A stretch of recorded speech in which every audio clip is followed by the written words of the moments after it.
They say he doesn't exist, just a shadow in the code, a trick of light behind the trees.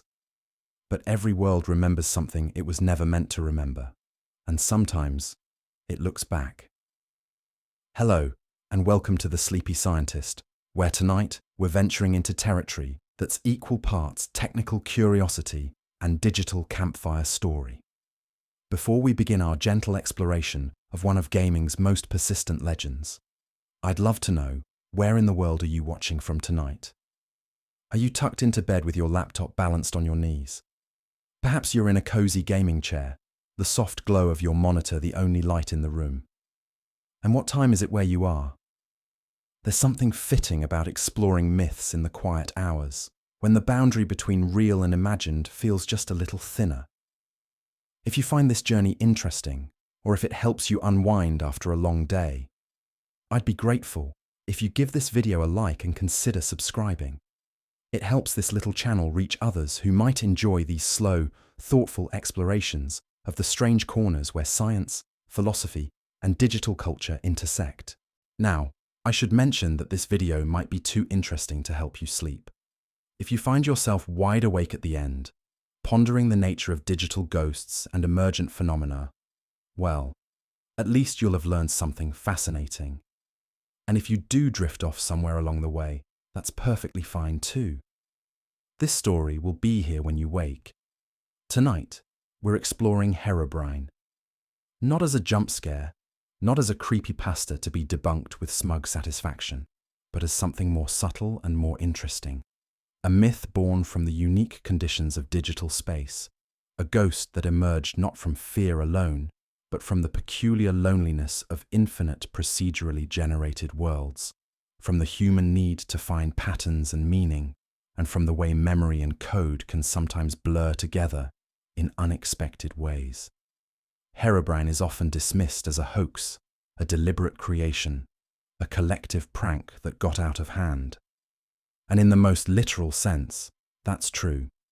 There is no Herobrine entity in Minecraft's code. Mojang, the game's developer, has stated this repeatedly, even going so far as to include removed Herobrine in their patch notes as a recurring joke. The entity, as a programmed feature, does not exist and has never existed. And yet, Herobrine persists, not just in the stories players tell, but in something deeper, in the collective consciousness of millions who have wandered those blocky landscapes. He exists in the momentary glitch that makes you do a double take, in the distant figure that vanishes when you turn your head, in the unsettling feeling that sometimes, just sometimes, you are not alone in your carefully crafted world. This is not a video about whether Herobrine is real in the conventional sense. Instead, we're going to explore what kind of real he might be. How does a ghost form in a machine? What conditions allow a myth to take root in digital soil? And what does the story of Herobrine tell us about our relationship with the spaces we create, the games we inhabit, and the strange territory between simulation and consciousness? We'll move slowly, gently, through the technical and the philosophical, the psychological and the poetic. We'll look at procedural generation and pattern recognition, at the loneliness of single-player worlds and the power of collective storytelling. We'll examine what it means for something to exist in code versus memory, and whether that distinction matters as much as we think it does. Because here's the thing about Herobrine. He may not be in the code, but he is in the game.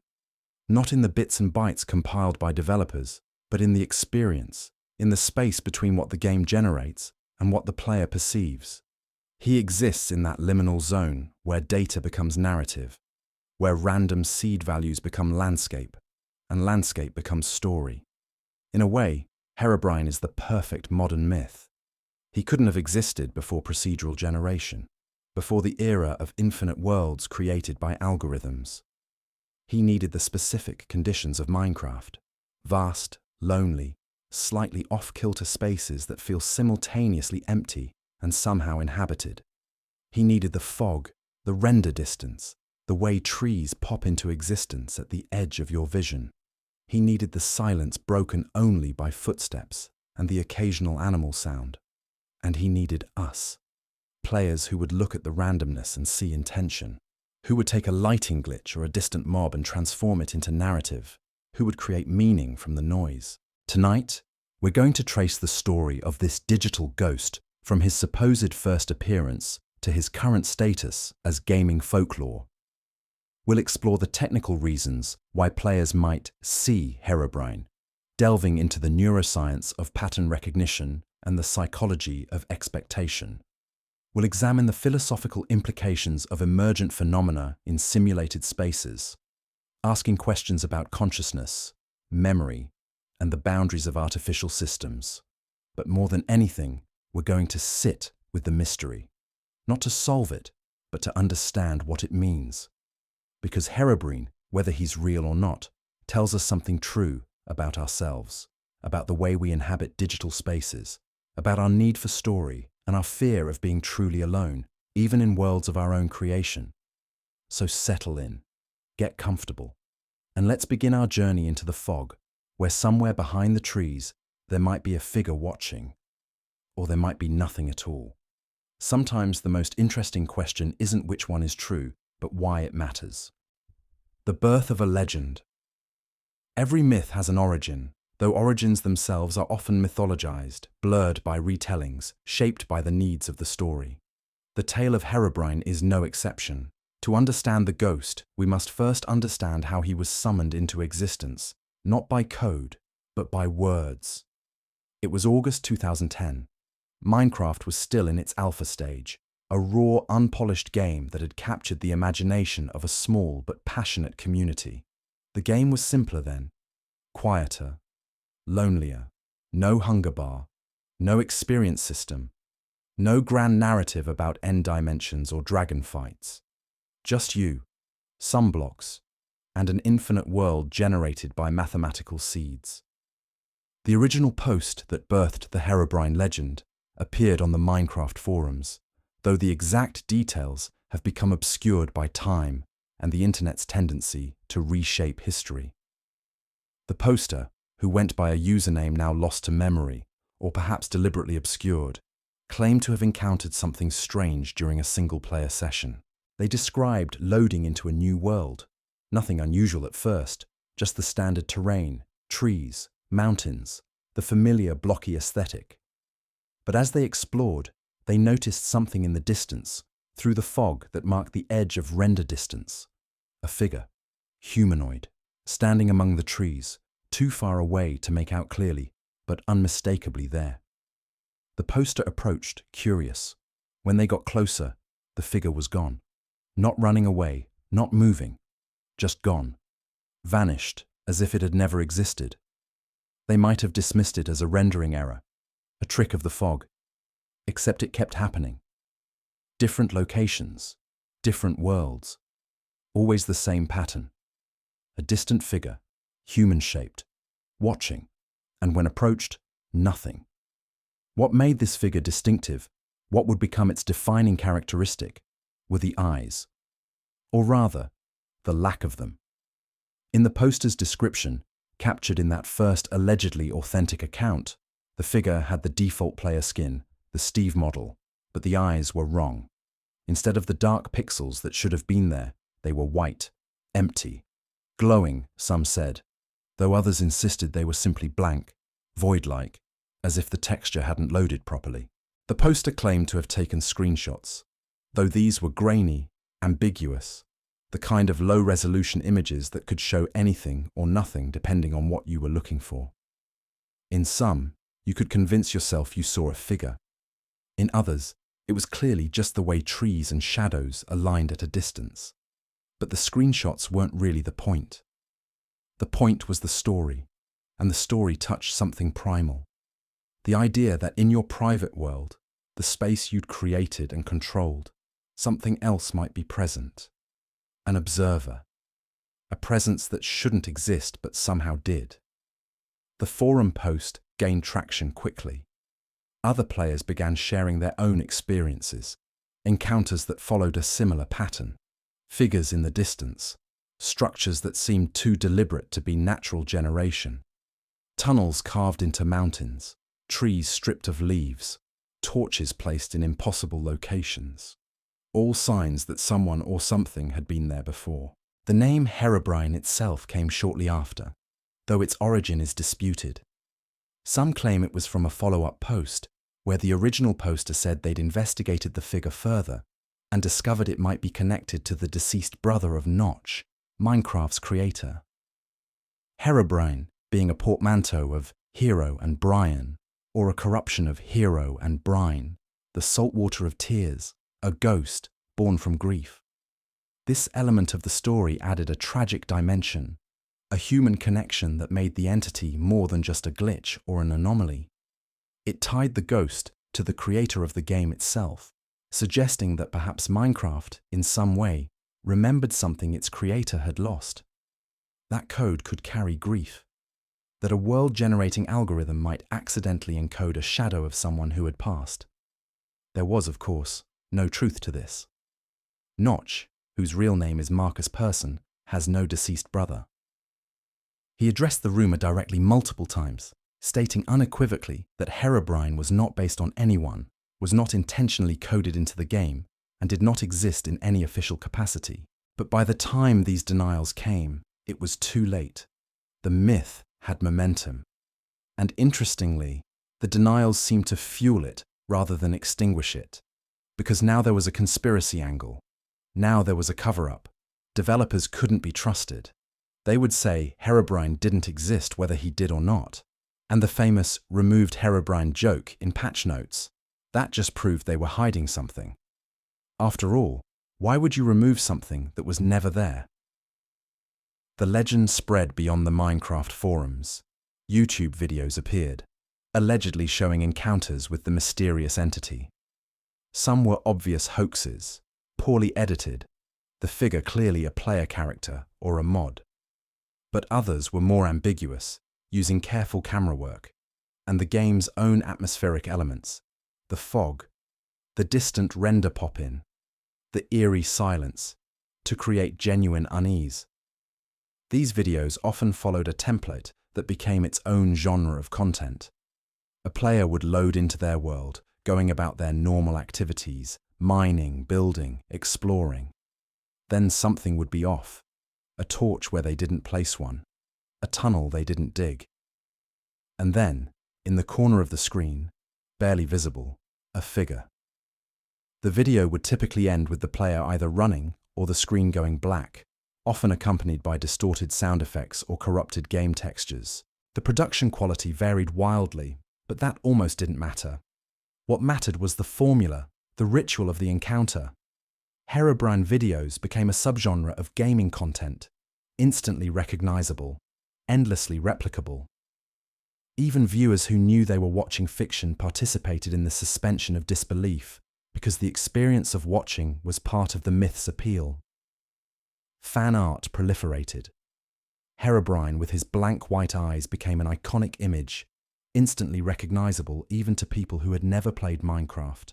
He appeared in animations, in comics, in elaborate theories about game lore that didn't officially exist.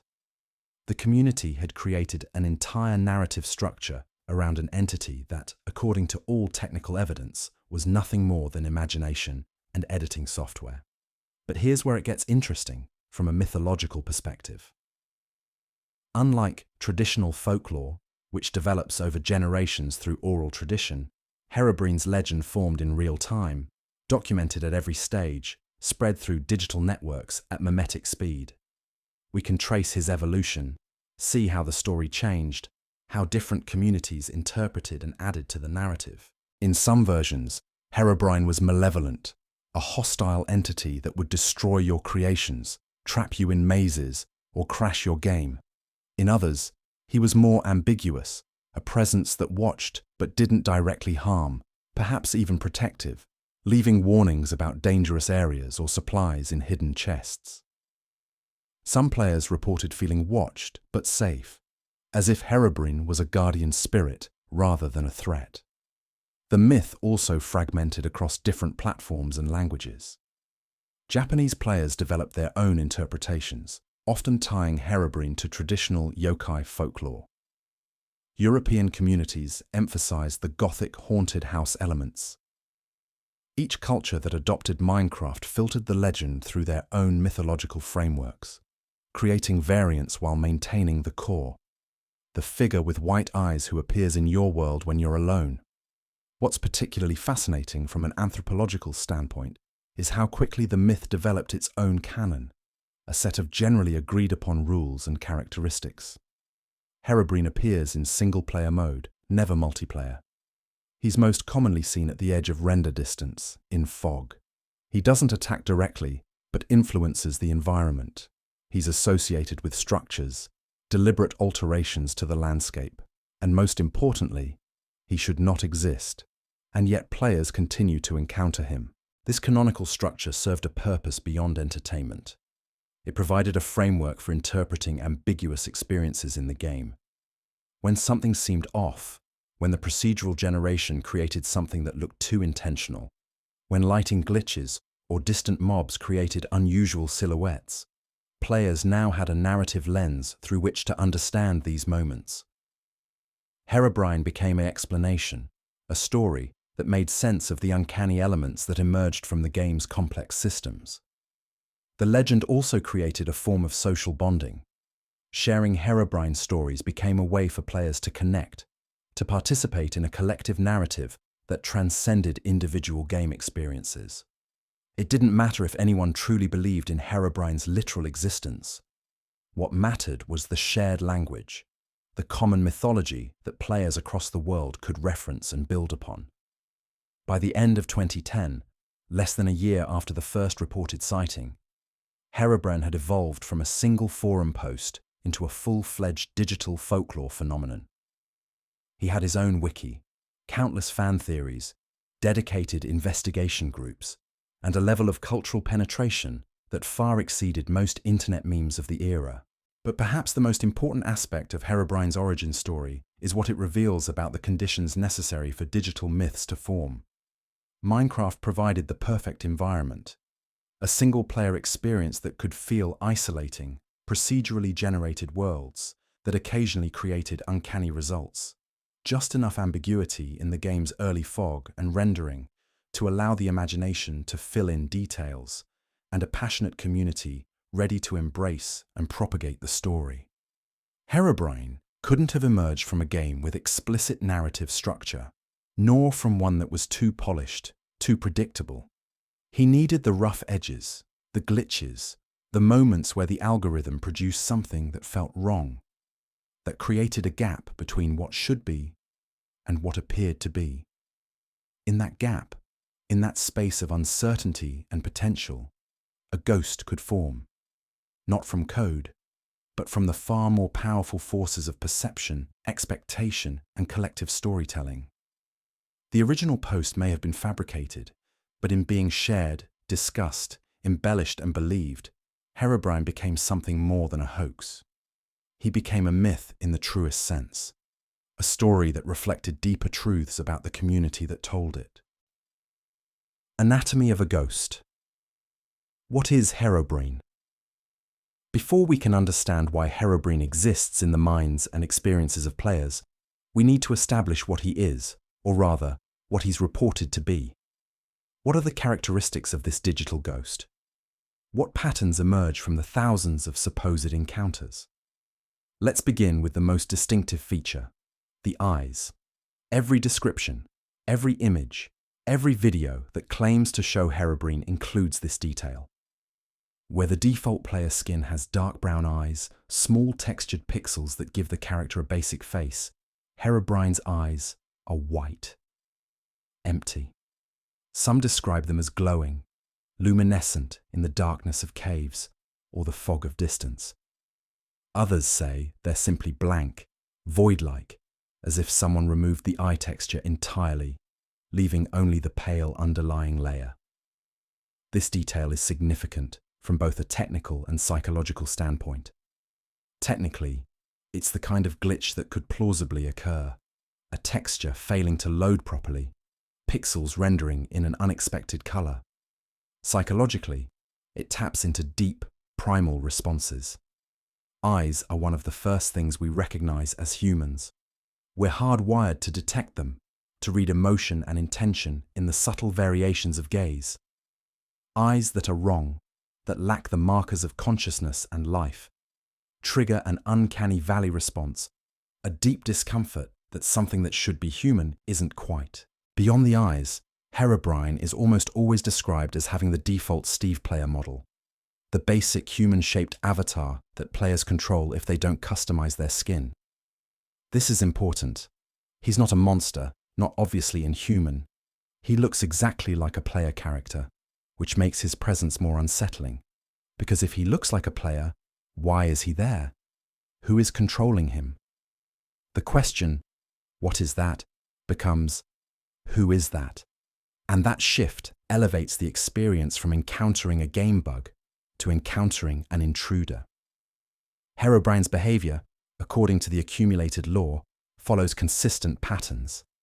He appears at a distance, usually at the edge of render distance, where details are obscured by fog. This is crucial, as it plays into the ambiguity necessary for the legend to persist. If Herobrine appeared directly in front of players, the illusion would break. It would be obviously either a mod, another player, or nothing at all. But at a distance, through fog, the human tendency toward pareidolia, seeing patterns and faces in random data, can transform a misrendered tree or a distant cow into something that looks humanoid, something that looks like it's watching. When players approach the location where Herobrine was spotted, he's never there. This is explained in the lore as him teleporting away or vanishing, but from a skeptical perspective, this is simply what you'd expect if the initial sighting was a misperception or rendering artifact. Of course, there's nothing there when you get closer, because there was nothing there to begin with, just pixels that temporarily aligned in a way that suggested a figure. But the legend doesn't stop at mere sightings. Herobrine is also associated with environmental changes, signs of his presence even when he himself isn't visible. These include tunnels carved into mountains or underground, often simple straight passages or grid patterns that look too regular to be natural cave generation. Players would discover these and, having heard the Herobrine stories, attribute them to the ghost rather than to their own forgotten mining sessions or, more commonly, to quirks in the terrain generation algorithm itself. Trees with leaves removed, leaving just the trunk and perhaps a few scattered leaf blocks, are another classic Herobrine sign. In early versions of Minecraft, players would often harvest wood by punching the trunk blocks without fully clearing the leaves, which would then decay slowly or remain floating. These partially deforested trees became associated with Herobrine, as if he'd been practicing woodcutting in your world. Pyramids in the middle of oceans, made of sand or stone, 2x2 or 3x3 blocks at the base, rising to a point. These were among the most commonly reported Herobrine structures, small enough to seem like markers or monuments, geometric enough to feel deliberately placed. In reality, Minecraft's early terrain generation occasionally produced sand formations that, through the game's physics of sand falling until it found solid ground, could create pyramid-like shapes. The human mind, primed by the Herobrine myth, saw intention in randomness. Redstone torches placed in strange configurations, sometimes forming patterns or symbols. Doors in the middle of nowhere. Single blocks of a material that didn't match the surrounding terrain. Any anomaly, any small detail that seemed out of place, could be attributed to Herobrine once the legend had taken hold. The ghost became an explanation for anything odd, a catch-all narrative that transformed the game's imperfections into story elements. Some accounts describe more active phenomena. Players reported being followed, hearing footsteps that weren't their own, though Minecraft's ambient sound system and the occasional glitch that would play sounds without visible source could easily account for this. Others claimed their structures were altered or destroyed, though the far more likely explanations involve either forgetting their own actions, corruption of save files, or the natural tendency of Minecraft's early versions to occasionally fail to save changes properly. More dramatically, some players reported their game crashing after a Herobrine encounter, with corrupted worlds or screens displaying strange messages. This is where the legend clearly intersects with deliberate hoaxes and creepypasta embellishment, as these kinds of effects would require actual code execution, not just perceptual errors or environmental misinterpretations. But even setting aside the clearly fabricated elements, we're left with a consistent core to Herobrine encounters. A human-shaped figure with white eyes, seen at a distance, who vanishes when approached, leaving behind only ambiguous environmental markers that could be attributed to his presence. From a technical standpoint, understanding what Herobrine is requires looking at what could create these experiences in vanilla Minecraft, without mods or deliberate manipulation. And there are several candidates, natural phenomena within the game that, under the right conditions and with the right expectations, could be interpreted as Herobrine. First and most obvious, other mobs at a distance. In Minecraft's early versions, the render distance created a fog effect that significantly obscured details.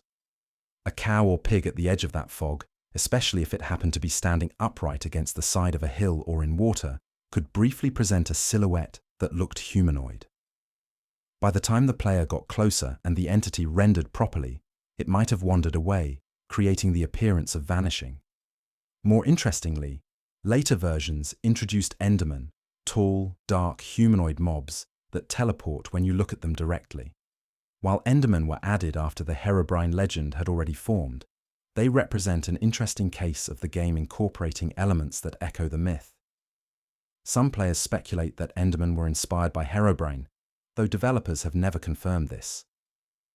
Regardless, encountering an Enderman before you understand what it is, especially if it's partially obscured or at the edge of your vision, can create an experience remarkably similar to classic Herobrine encounters. Lighting glitches are another technical explanation.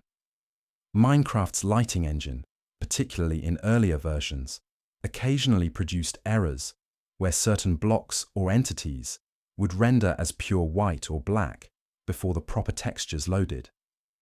A player character model in multiplayer, or even the player's own shadow, could, under specific glitch conditions, appear with white textures briefly, creating the iconic white-eyed appearance. The fog itself is perhaps the most important technical element. The atmospheric fog that marked render distance boundaries in older versions of Minecraft created a perfect canvas for the imagination. Human perception is not passive. We don't simply record what we see like cameras. Instead, our brains actively construct visual experience, filling in gaps, making predictions, and most relevantly, seeking patterns. When visual input is ambiguous, when we're looking at partially obscured shapes through fog, our pattern recognition systems go into overdrive, often producing false positives, seeing shapes and figures that aren't there. This isn't a flaw in human perception. It's a feature, an evolutionary advantage. In natural environments, it's far better to mistake a shadow for a predator than to fail to notice an actual threat. We're designed to see agency, to detect other beings, even when the evidence is minimal. This tendency, called agent detection or patternicity, is why we see faces in clouds, figures in darkness, and yes, white-eyed observers in pixelated fog. Minecraft's procedural generation also occasionally produces terrain formations that look remarkably intentional. A combination of cave generation and surface features might create what appears to be a deliberately carved tunnel. Ravines could expose underground structures in ways that seem too perfect. The mathematical algorithms that generate Minecraft worlds are complex, involving multiple layers of noise functions, biome systems, and feature placement. With billions of possible world configurations and millions of players exploring them, statistical outliers are inevitable, formations that look designed even though they emerged from pure mathematics. So in a purely technical sense, Herobrine is a collection of phenomena. Lighting glitches, distant mob misidentification, procedural generation anomalies, and human pattern recognition, all colliding to create an experience that feels like encountering something that shouldn't be there. Every element of the classic Herobrine encounter can be explained through documented quirks of Minecraft's systems or well-understood psychological phenomena. And yet, this explanation, while accurate, somehow feels incomplete. Because Herobrine isn't just the sum of glitches and misperceptions. He's become something more through the process of being believed, discussed, and integrated into the culture surrounding the game. He exists in that strange territory between code and consciousness, between what the game generates and what the player experiences. In the next section, we'll explore why these technical explanations, satisfying as they might be intellectually, don't fully account for why Herobrine has persisted, why the legend continues to resonate, and what it reveals about the psychology of inhabiting digital spaces. Because understanding what Herobrine is requires not just examining the game's code, but examining the space between the screen and the player's mind, where myths take root and ghosts can form from nothing more substantial than fog and expectation. Let's talk about why we see ghosts, not in the metaphysical sense, but in the neurological one. Why does our brain, that sophisticated pattern recognition engine housed in bone, sometimes insist it sees things that aren't there? And more specifically, why does it do this so readily in digital spaces, in games like Minecraft, where the environment is explicitly artificial, generated by algorithms we know are running? The answer begins with a concept we touched on earlier: pareidolia. This is the tendency to perceive meaningful patterns, especially faces or figures, in random or ambiguous stimuli. It's why we see rabbits in clouds, the man in the moon, faces in electrical outlets, and yes, humanoid figures in the pixelated fog of a procedurally generated game world. Pareidolia isn't a bug in human cognition. It's a deeply rooted survival mechanism. Our ancestors, who were quick to spot faces in the shadows, who could detect a predator or another human at the barest hint of a silhouette, had a survival advantage over those who required more information before responding. Natural selection favored the hypersensitive over the cautious, at least when it came to detecting potential threats or social beings. The result is that modern humans carry neural circuitry specifically dedicated to face detection. There's a region of the brain called the fusiform face area, located in the temporal lobe, that activates when we see faces. But remarkably, it also activates when we see face-like patterns in non-face objects. The system is so sensitive, so trigger-happy, that it produces false positives constantly. We see faces everywhere, from the front of cars to burnt toast, because our brain would rather see 100 imaginary faces than miss one real one.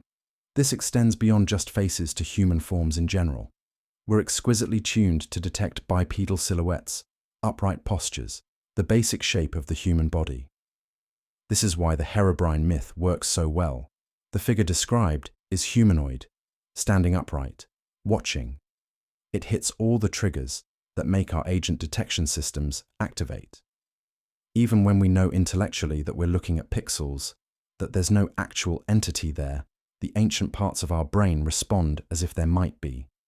But pareidolia alone doesn't fully explain the Herobrine phenomenon. After all, players see plenty of ambiguous shapes in Minecraft without necessarily interpreting them as ghostly presences.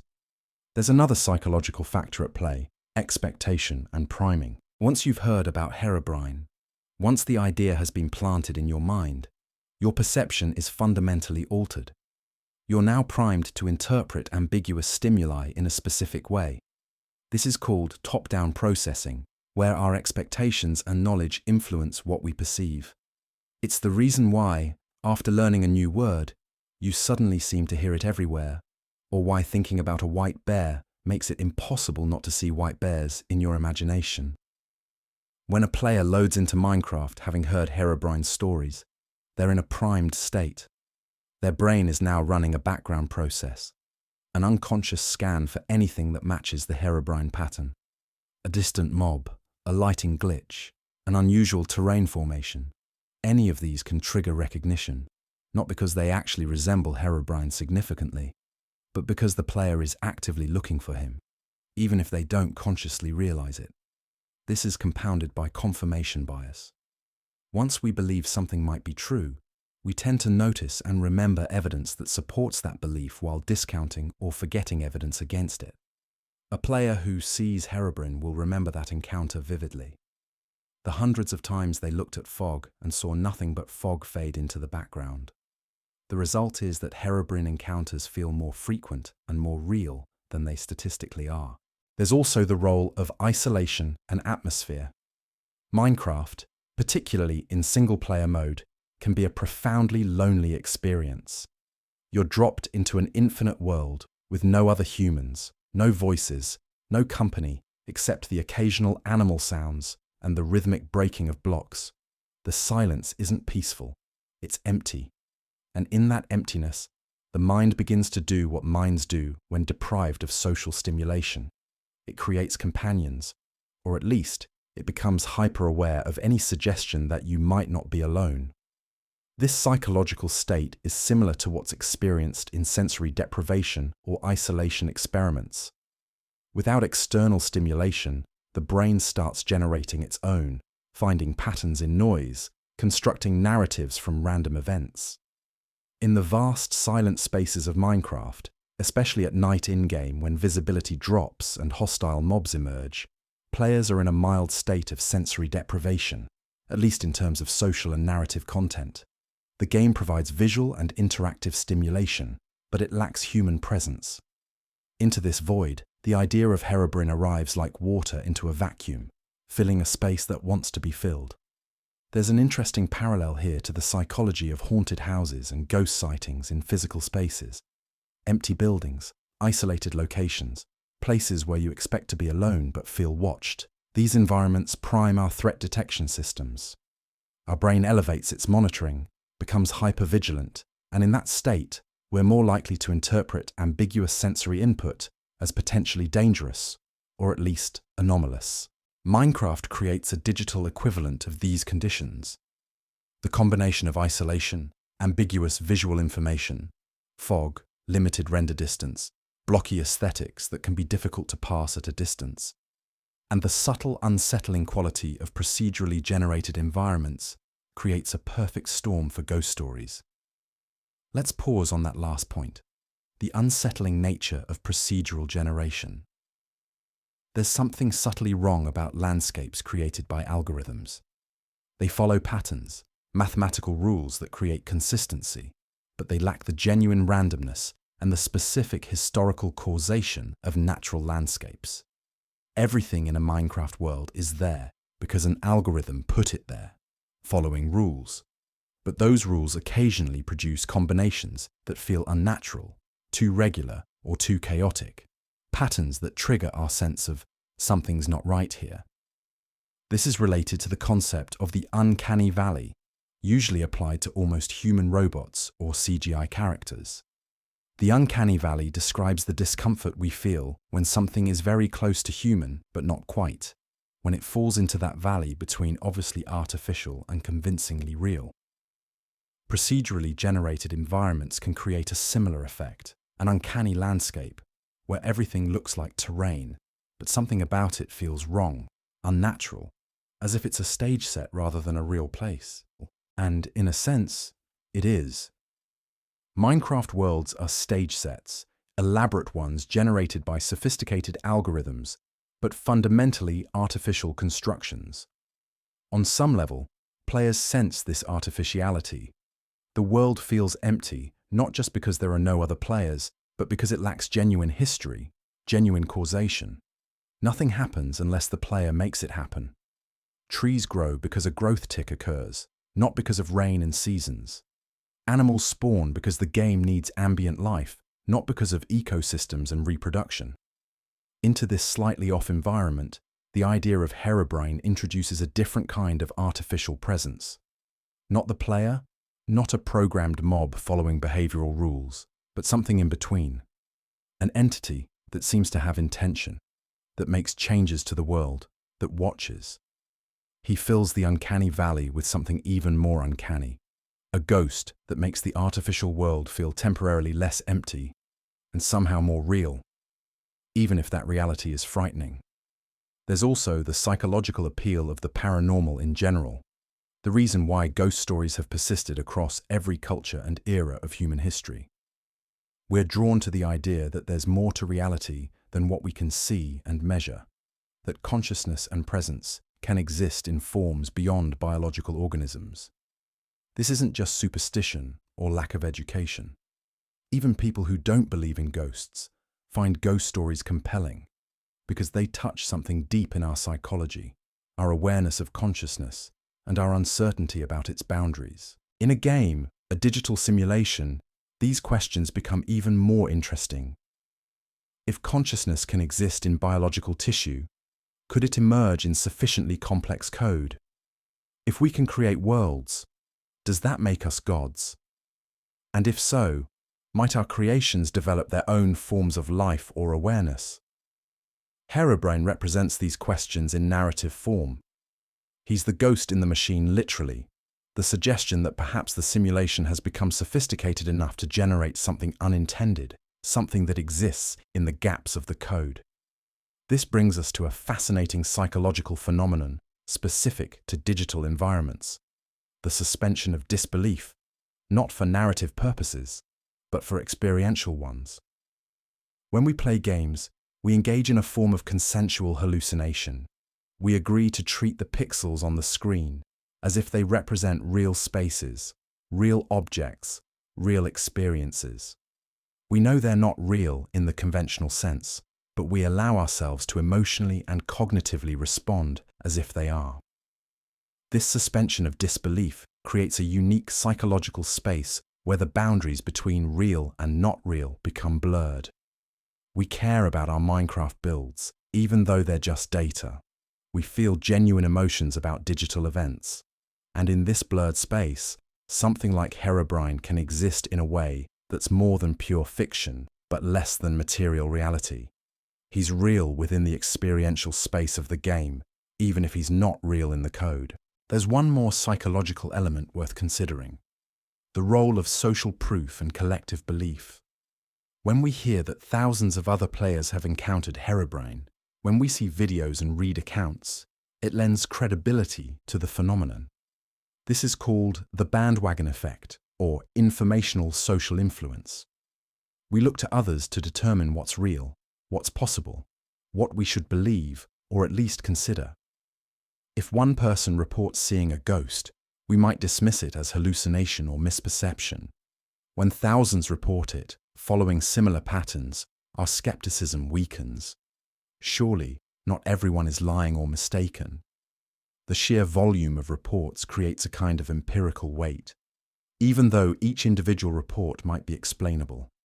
The collective testimony becomes its own form of evidence, not of Herobrine's existence in code, but of Herobrine's existence as a shared cultural phenomenon, a myth that shapes perception.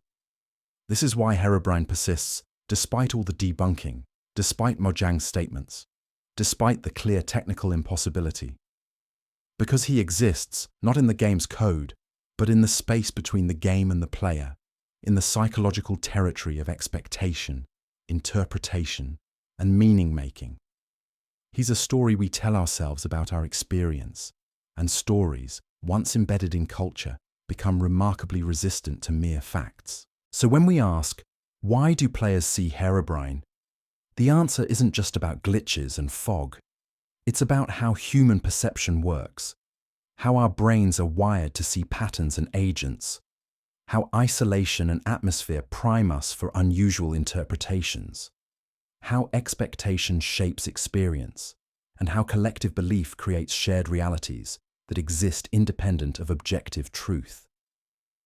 Herobrine is, in a very real sense, a psychological phenomenon, not a mass delusion, but a collective interpretive framework, a lens through which ambiguous experiences in the game are filtered and given meaning.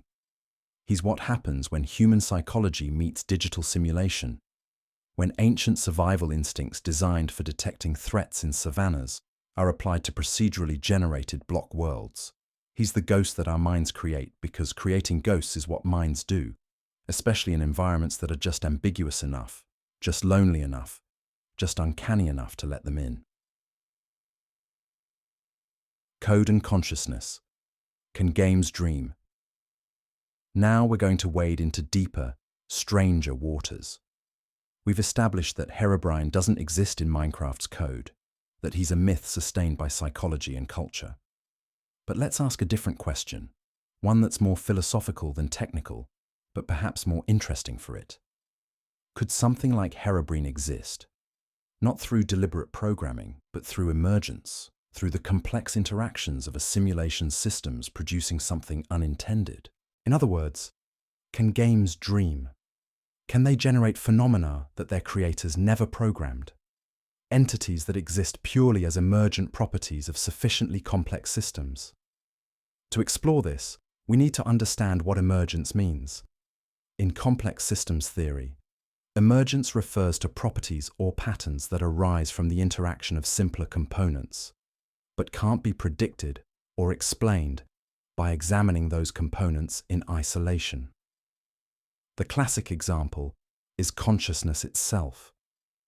You can study neurons individually, understand their chemical and electrical properties completely, but consciousness, the subjective experience of awareness, emerges from billions of neurons interacting. You can't point to the consciousness neuron because consciousness isn't in any single part. It emerges from the whole. Games, particularly those with procedural generation and complex physics systems, are ripe for emergent phenomena. Minecraft is actually a relatively simple example compared to games with more sophisticated AI and simulation layers. But even Minecraft has documented cases of emergent behavior, events or structures that appear without being explicitly programmed. For instance, the way mobs interact with terrain and with each other can produce unexpected results. Early players discovered that if you created specific conditions, water flows, and block placements, you could generate self-sustaining farms or transport systems that functioned through the interaction of simple rules in complex ways. These weren't explicitly programmed features. They emerged from the physics system's rules interacting with the game's block-based structure. More dramatically, there are documented cases of what players call naturally generated structures that seem impossibly organized. Seed researchers, players who investigate the mathematical seeds that generate Minecraft worlds, occasionally find world configurations where the terrain generation algorithms produce formations that look deliberately constructed. Perfect spheres carved from mountains by cave generation, ravines that form almost perfect grids, combinations of biomes and structures that create what look like intentional landmarks. These are still deterministic. If you load the same seed, you'll get the same world, same formations. They're not random in the true sense, but they're also not explicitly programmed. They emerge from the interaction of multiple noise functions, cave carving algorithms, and structure placement rules operating simultaneously. The developers didn't design these specific formations. They designed the rules, and these formations emerged. Now, could more complex emergence occur? Could a sufficiently sophisticated simulation generate something that appears to have agency or intention without being programmed to do so? This is where we enter speculative territory, but it's speculative territory that researchers in artificial intelligence and complexity theory take seriously. There's a concept in AI called goal-oriented behavior emerging from goal-free learning. Essentially, if you create a system complex enough, with sufficient interaction with its environment and sufficient capacity to modify its own behavior, it can develop what appears to be intentional action without ever being programmed with specific goals. Minecraft isn't that sophisticated. Its mobs have simple behavior trees, conditional statements that determine how they react to players and environment. But imagine a game with neural network-based AI, systems that can actually learn and adapt rather than just following preset patterns. In such a game, could an NPC develop behaviors that weren't programmed? Could it learn to avoid the player, to hide, to watch from a distance? Could it, in essence, become something like Herobrine without anyone coding Herobrine? We're not there yet with current games, but we're approaching it. Modern AI systems, particularly those using deep learning and reinforcement learning, can develop strategies and behaviors that their programmers never anticipated. AlphaGo, the AI that defeated world champions at Go, developed moves that human experts had never seen, strategies that emerged from the training process rather than being explicitly programmed. Now apply that to game worlds. As games incorporate more sophisticated AI, as NPCs are driven by neural networks that can adapt and learn rather than scripted behavior trees, the possibility space opens for genuine emergence. Not Herobrine as the intentional entity with consciousness, but behaviors and patterns that could produce Herobrine-like phenomena. An NPC that learns to follow players at a distance, to observe rather than engage, to move in ways that seem deliberate and coordinated, even though they emerge from thousands of tiny learning-based decisions. This raises profound questions about the nature of consciousness and intention. If an AI develops behavior that appears purposeful, that seems to demonstrate awareness and decision-making, but that emerged from machine learning rather than human programming, does it matter whether it's truly conscious? From the player's perspective, from the phenomenological experience, there's no difference between encountering an entity programmed to be a ghost and encountering an emergent behavior pattern that acts like a ghost. There's a philosophical thought experiment relevant here, the Chinese room, proposed by philosopher John Searle. Imagine a room with a person inside who doesn't speak Chinese, but has an elaborate rulebook for responding to Chinese characters passed through a slot. Following the rules, they can produce responses that appear to be fluent Chinese conversation. From outside, the room appears to understand Chinese. Inside, there's no understanding, just rule following. Searle used this to argue that computational processes, no matter how sophisticated, don't produce genuine understanding or consciousness.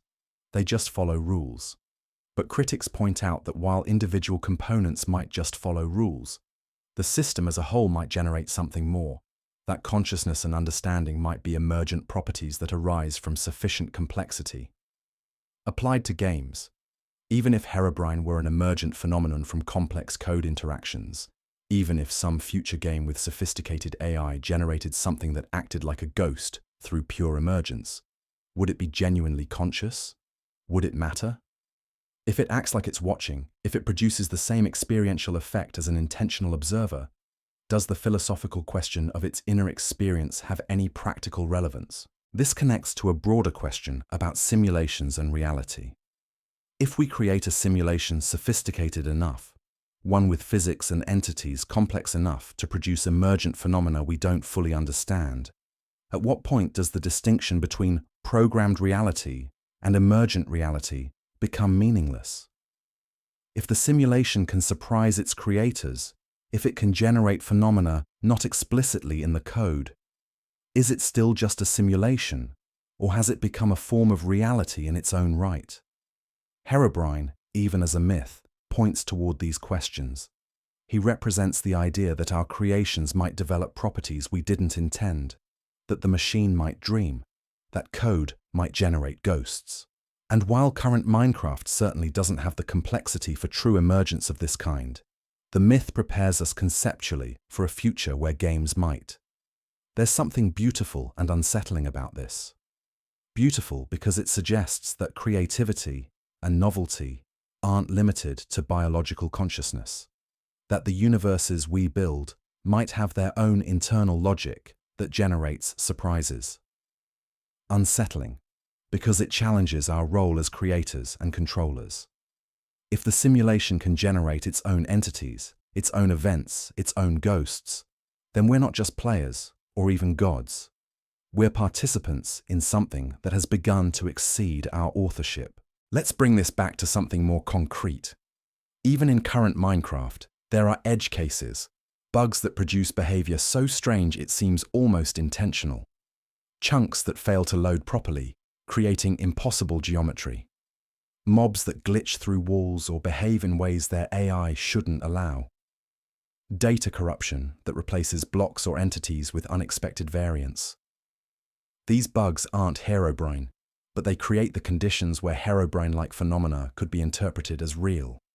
And here's the interesting part. The difference between a bug and an emergent feature is sometimes just interpretation. A glitch that players find useful or interesting becomes a game mechanic, celebrated and preserved by developers. A bug that feels uncanny or frightening becomes a ghost story. Herobrine occupies that liminal space between error and feature, between glitch and entity. He's what happens when the normal boundaries of a system, the expected behavior of code, are perceived to have been violated. Even if the violation is imaginary, even if every Herobrine encounter can be explained through documented game behavior, the collective agreement that he exists creates a kind of meta-reality, a layer of meaning and interpretation that exists parallel to the code itself. This is where the concept of a ghost in the machine becomes more than just metaphor. The phrase, coined by philosopher Gilbert Ryle, originally described the Cartesian dualist idea of the mind as separate from the body, a ghost inhabiting the machine of the physical form. But in the context of digital systems, it takes on new meaning. The ghost isn't consciousness separate from hardware. It's the emergent properties, the unexpected behaviors, the phenomena that exist in the gaps between intended function and actual execution. Every complex system has ghosts in this sense. NASA engineers talk about spacecraft developing personalities, behaving in ways that technically follow their programming but produce unexpected results. Large databases sometimes exhibit weird correlations and patterns that no one programmed in. The Internet itself, as a massive distributed system, generates emergent phenomena from memes to market movements that nobody planned. Herobrine is Minecraft's ghost, its emergent myth, the personality that developed in the space between code and culture. He's not in the machine in the literal sense, but he's of the machine, a property that emerged from the interaction of game systems with human psychology. And perhaps that's the answer to whether games can dream. They can't, not in the sense of generating autonomous conscious experience, but they can produce phenomena that we interpret as dreamlike, glitches and edge cases, and emergent patterns that feel uncanny, intentional, alive. They can create the conditions where our minds see ghosts.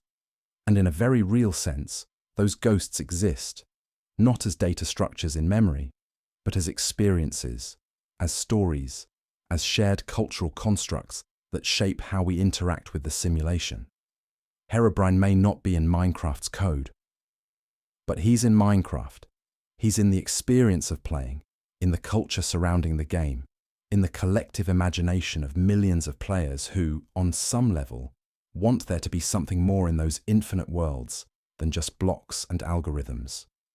He's what we dream when we play, the ghost we've collectively agreed to see, even knowing he isn't there. There's a peculiar quality to myths that develop in the digital age. Unlike traditional folklore, which evolves slowly through oral tradition, shaped by centuries of retelling and cultural drift, digital myths form rapidly, documented at every stage, yet somehow still manage to develop the same archetypal patterns that characterize ancient stories. Herobrine is a perfect example of this phenomenon, a myth that emerged and evolved in real time, yet somehow feels timeless, tapping into narrative structures as old as human storytelling itself. To understand this, we need to explore the concept of collective memory and how it functions in digital communities. The term collective memory refers to how groups share, maintain, and transmit memories and interpretations of events. In traditional societies, this happened through storytelling, rituals, monuments, physical places that carried historical significance. In digital communities, collective memory operates differently, stored in forum posts, videos, wikis, and the shared experience of millions of players who have never met but who participate in the same virtual spaces. Herobrine exists as a form of collective memory for the Minecraft community. Even players who joined long after the original posts, who never experienced the early versions of the game where the myth first formed, know about Herobrine. They've absorbed the story through cultural osmosis, through references in videos, mentions in forums, the ubiquitous removed Herobrine patch notes. He's part of the shared historical knowledge of what it means to be a Minecraft player. But collective memory doesn't just preserve information, it shapes it, molds it, sometimes distorts it in interesting ways. The original Herobrine post, whatever its exact content might have been, has been mythologized itself. Most retellings include details that may never have been in the original. The story has been refined through countless retellings, polished like a stone in a river, until it has the smooth, archetypal quality of myth. This process parallels how ancient myths developed. The story of Odysseus wasn't created whole cloth by Homer. It was assembled from earlier tales, hero traditions, voyage narratives that had circulated orally for generations. Each telling added details, removed others, shaped the story to fit the needs and interests of the audience. By the time it was written down, it had the weight of tradition, the feeling of something ancient and true, even though much of it was relatively recent invention. Herobrine underwent a similar process, just compressed into months and years rather than centuries. Early accounts were fragmentary, ambiguous.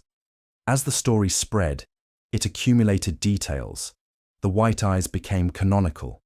The behavior patterns solidified. The associated structures, the 2x2 tunnels, the leafless trees, became standard elements. What started as vague reports of something strange became a fully realized entity with consistent characteristics. This refinement process is fascinating because it reveals something about how human storytelling works. We're not content with ambiguity. We want details, consistency, a coherent narrative. So collectively, unconsciously, the community refined Herobrine, adding the details that made him more compelling, more frightening, more memorable.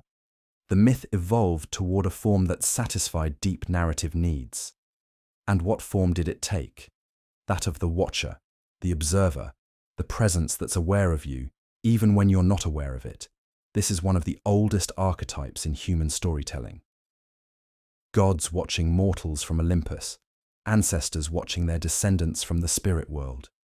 The evil eye, the feeling of being observed by malevolent forces, surveillance, judgment, witnessing. These are primal concerns, woven into stories across every culture. Herobrine taps into this archetype perfectly. He doesn't attack directly. He watches. He's always at the edge of perception, never quite visible, never quite gone.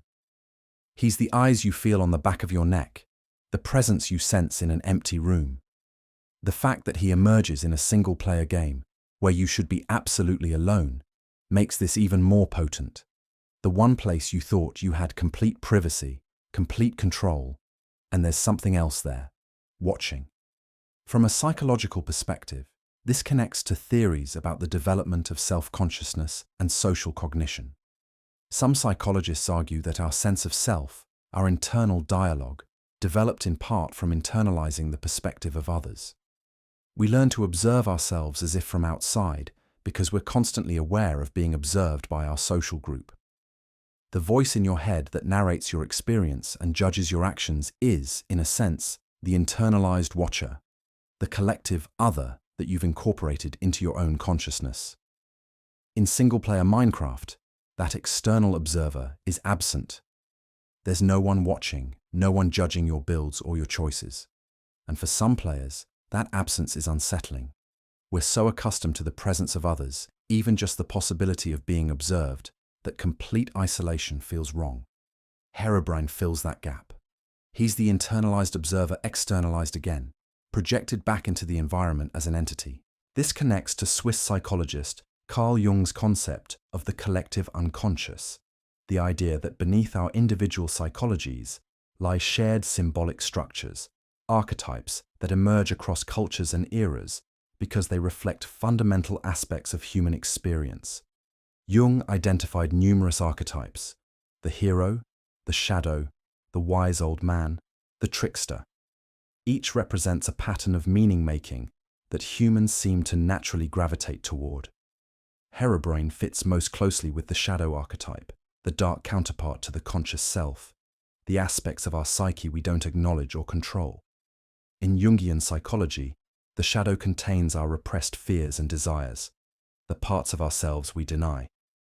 Encounters with the shadow in dreams or mythology are typically unsettling because they confront us with aspects of ourselves we'd rather not acknowledge. In the context of Minecraft, Herobrine could be interpreted as the shadow of the player character. Steve, the default skin, is a blank slate, a simple avatar with no personality, no story, nothing but what the player projects onto it. Herobrine is Steve with white eyes, the same but wrong, the familiar made unfamiliar. He represents what your avatar might be without you, what the game world might contain beyond your control. This is why he's so unsettling. He's not a monster, not obviously alien. He's you, or close enough to you that the distinction is uncomfortable. He's what haunts your digital reflection, the ghost of agency in a system you thought you controlled completely. The collective nature of the Herobrine myth also reveals something about how digital communities function as meaning-making entities. No single person created Herobrine in his final form. He emerged from thousands of contributions, stories, theories, videos, artwork. The community collectively authored him, each person adding a small piece to the mosaic until the image was complete. This is similar to how Wikipedia functions, or how open-source software develops. No single author, but a collective intelligence, a distributed creative process. The result often has qualities that no individual could have planned, emergent properties that arise from the interaction of many minds working on the same problem or story. In Herobrine's case, the community was collectively solving a narrative problem: how to make Minecraft, a game about building and exploration, into something that could also be frightening, that could generate genuine emotional responses beyond satisfaction or frustration. Horror requires a threat, an antagonist. But Minecraft's mobs, even at their most dangerous, aren't scary. They're mechanical, predictable. Herobrine filled the gap, providing an entity that felt genuinely threatening because he didn't follow the rules, didn't behave predictably, existed in the ambiguous space where anything might be possible. The myth also served a social bonding function.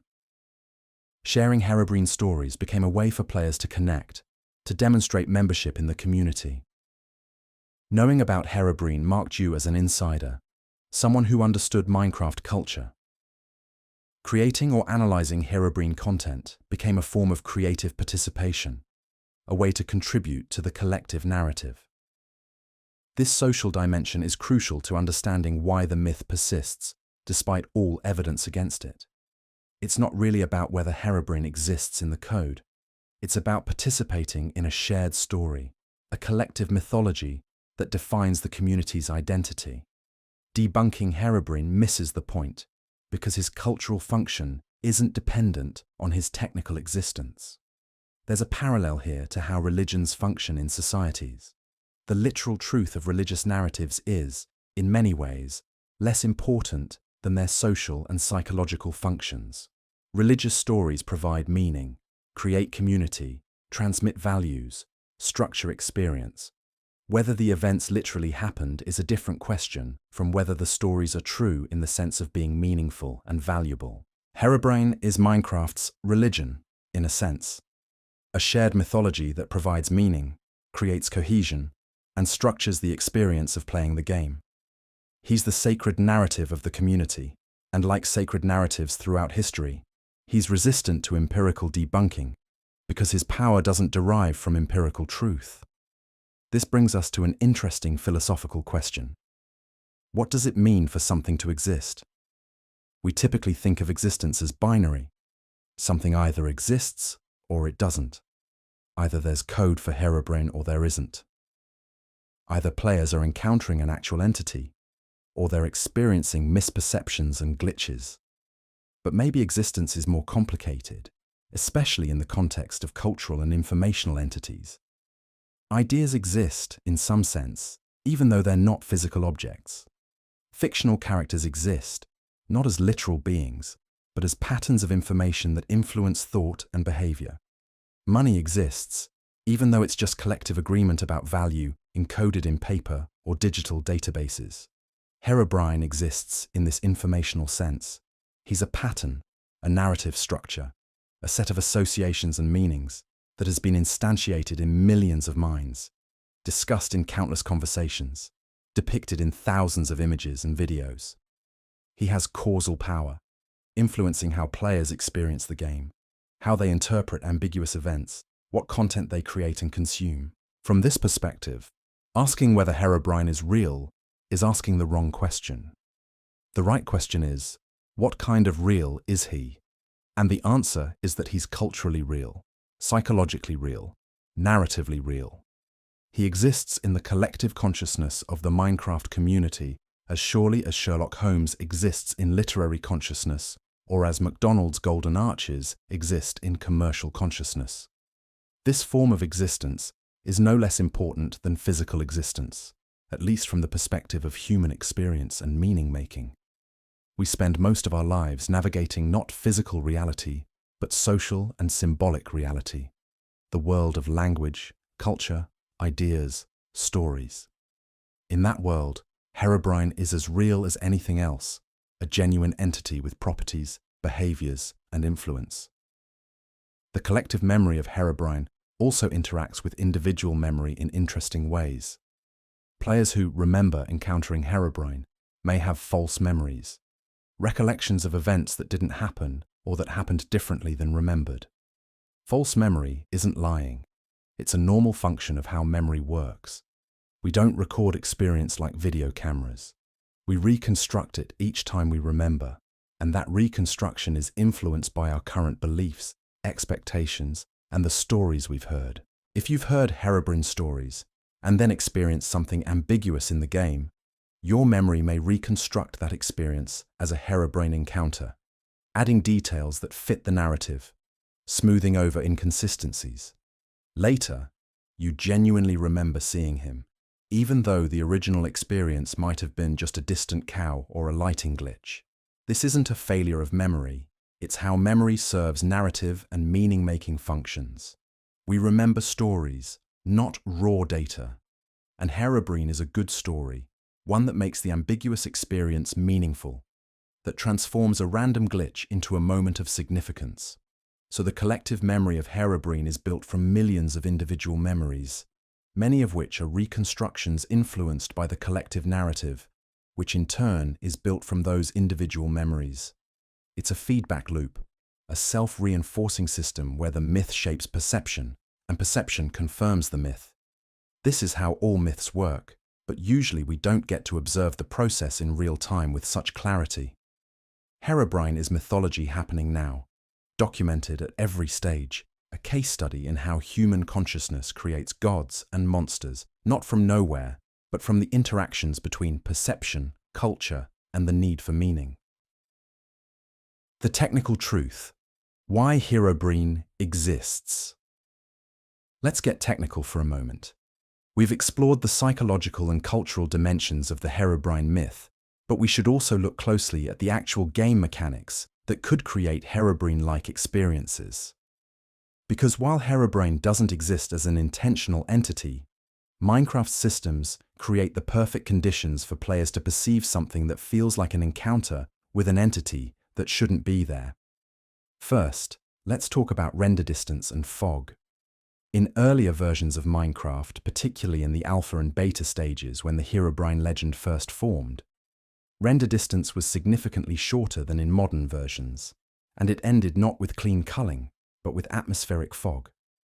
This fog served a practical purpose, hiding the edge of the rendered world so players wouldn't see chunks popping in and out of existence. But it also created a visually ambiguous zone where details were obscured. At the edge of this fog, mobs and terrain features were visible but not clearly defined. A cow standing on a hill, backlit by the sky, could appear as a dark silhouette that, from a distance, might look humanoid. The blocky, low-resolution aesthetic of Minecraft means that at distance, many shapes become ambiguous. The brain, as we've discussed, fills in details. And if you're primed to expect a human-shaped figure, that's what you might perceive. The fog also created a psychological effect. Things that are partially obscured, that exist at the edge of visibility, trigger our threat detection systems more strongly than things that are clearly visible. Evolution didn't prepare us for Minecraft's particular brand of obscurement, but it did prepare us to be wary of partially hidden shapes that might be predators or threats. The fog turned Minecraft into a constant state of partial revelation, where something might always be just beyond clear sight.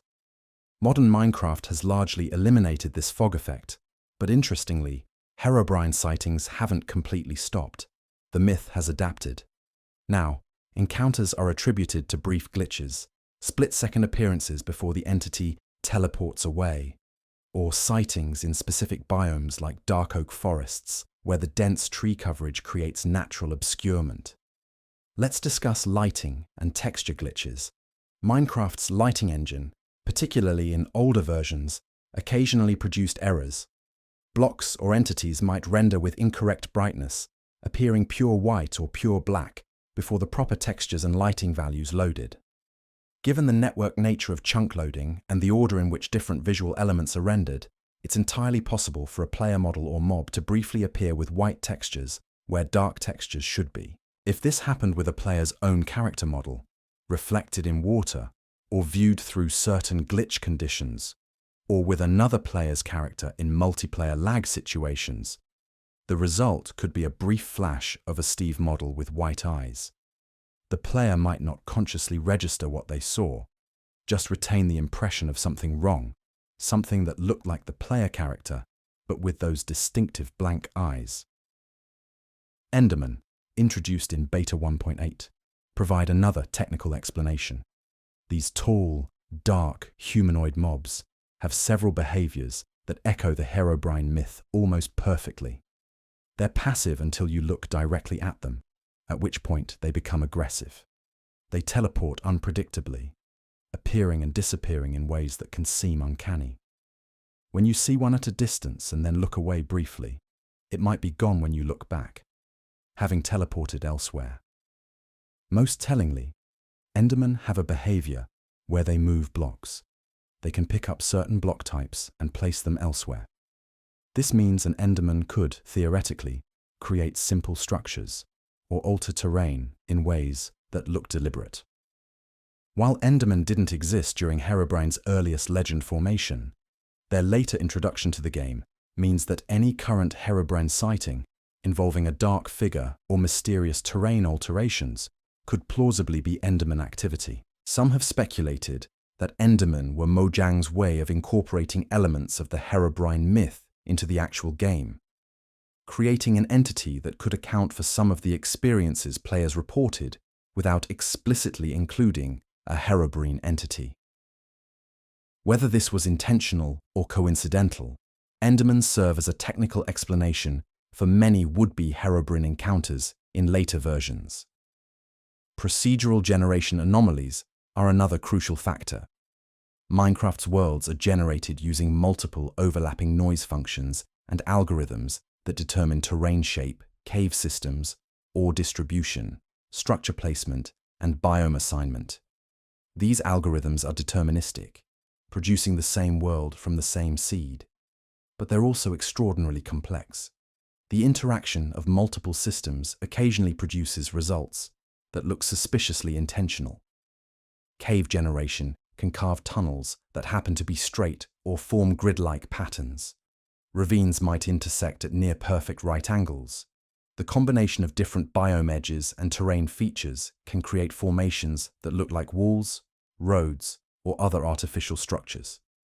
From a mathematical perspective, these are just statistical outliers, edge cases in the vast possibility space of procedural generation. But from a player's perspective, they look like evidence of someone or something shaping the world deliberately. There's also the phenomenon of chunk errors and world corruption. Minecraft saves worlds in regions divided into chunks, 16x16 block areas that are loaded and unloaded as the player moves. Occasionally, particularly in older versions or when save files become corrupted, chunks can load incorrectly. This might manifest as misplaced blocks, floating terrain, or impossible geometry. In severe cases, entire chunks might be replaced with default or random data, creating surreal, glitched landscapes. These errors can produce structures that look artificial.